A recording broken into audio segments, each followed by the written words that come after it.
So Man United finally pulled the trigger to sack Erik Ten Hag, and of course, it is before facing Chelsea. Damn it! But it seemed so inevitable for so long that no one is really surprised, and I'm sure Manchester United fans and Ten Hag will be relieved that this is over. But the fact that the club strategically reviewed last season, found it acceptable, and gave him a further £200 million to spend is a massive red flag from Ineos.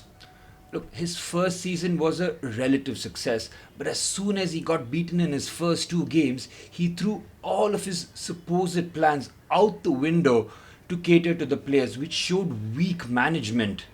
And players pick up on that quickly. They'll walk all over you, and that's exactly what happened. But for a first season, a third place finish, Carabao Cup, and an FA Cup final, it's not bad considering where they were the season before, but there were teething problems. His second season was an unmitigated disaster. That FA Cup final put a plaster over the largest wound. I mean, bone and all. Everything visible, and they just put a band aid on it.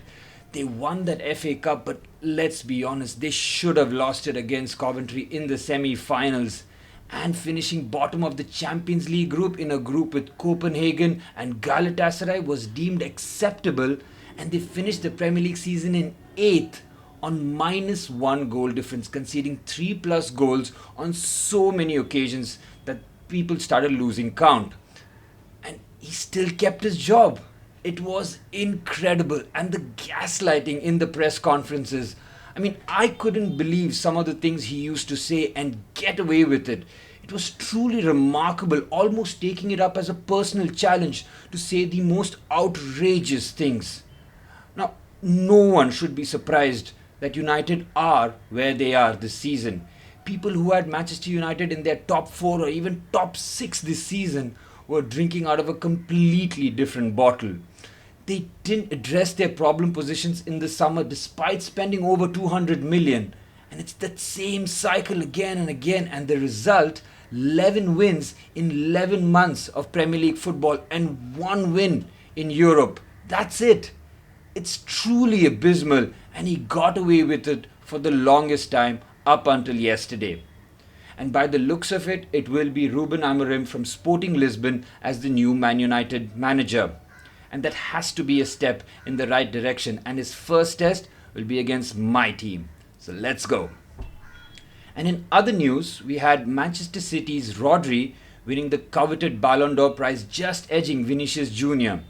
Now, I would have gone for Vinicius Jr. considering Madrid's exploits in the League and Champions League, but with City winning the League and Spain winning the Euros in a tournament that they were nowhere near as favourites, surely might have tipped it in his favour.